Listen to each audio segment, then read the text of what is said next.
Bihar సమస్తీపూర్లో road మీద వీవీప్యాట్లు దొరకడం తీవ్ర కలకలం రేపింది. విధుల్లో నిర్లక్ష్యంగా వ్యవహరించిన ఇద్దరిని ఈసీ సస్పెండ్ చేసింది. బీహార్లో ఓట్ల చోరీతో నెగ్గేందుకు బీజేపీ కుట్రలు చేస్తోందని ఆర్జేడీ నేతలు ఆరోపించారు. బీహార్ ఎన్నికల పోలింగ్ పై కొత్త వివాదం తెరపైకొచ్చింది. సమస్తీపూర్లో ఈవీఎంల వీవీప్యాట్లు చెట్టు కింద పారేసిన వైనంపై తీవ్ర దుమారం చెలరేగింది. ఓట్ల చోరీకి ఇది నిదర్శనమని ఆర్జేడీ నేతలు ఆరోపిస్తున్నారు. ఈ వ్యవహారంపై ఈసీ సమాధానం చెప్పాలని డిమాండ్ చేసింది. వీవీప్యాట్ల వివాదంపై ఈసీ స్పందించింది. మాక్ పోలింగ్ తర్వాత వినియోగించిన వీవీప్యాట్లు పడేశారని ఈసీ అధికారులు తెలిపారు.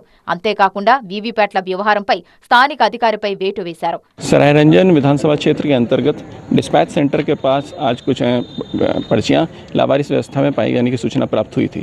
जैसे ही सूचना प्राप्त हुई तुरंत मैं स्वयं अपने पदाधिकारियों के साथ घटनास्थल पर गया और वहां पर जो कैंडिडेट्स थे उनकी प्रेजेंस में हम लोगों ने उन पर्चियों को जब्त करते हुए सीज किया है। इसमें सबकी जांच की जा रही है।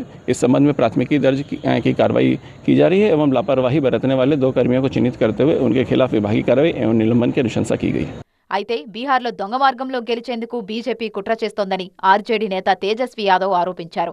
ఈవీఎంలను భద్రపరిచిన స్ట్రాంగ్ రూమ్ల దగ్గర సీసీటీవీలు పనిచేయకపోవడం పలు అనుమానాలను రేకెత్తిస్తోంది. బీహార్లో రెండో దశ ఎన్నికల ప్రచారం రేపటితో ముగుస్తోంది. ఎన్డీఏ కూటమి తరపున కేంద్ర మంత్రులు సుడిగాలి ప్రచారం చేస్తున్నారు. పూర్నియాలో జరిగిన సభలో మహాగఠబంధన్ కూటమిపై కేంద్ర హోంశాఖ మంత్రి అమిత్ షా తీవ్ర విమర్శలు చేశారు. సీమాంచల్ ప్రాంతం చొరబాటుదారులతో నిండిపోయిందని ఆరోపించారు. దొంగ ఓట్లతో గెలిచేందుకు మహాగఠబంధన్ కుట్ర చేస్తోందని ఆరోపించారు. मैं सीमांचल में आया हूं, मैं सीमांचल वालों की बात जानने आया हूं। मुझे बताओ, इस सीमांचल से घुसपैठिए को निकालना चाहिए या नहीं निकालना चाहिए? राहुल बाबा और लालू का बेटा घुसपैठिया बचाओ यात्रा लेकर निकले थे। वो चाहते हैं ఎన్డీఏ ప్రభుత్వం అధికారంలోకి వచ్చాక సీమాంచల్ ప్రాంతం నుంచి చొరబాటుదారులను తరిమేస్తామన్నారు అమిత్ షా.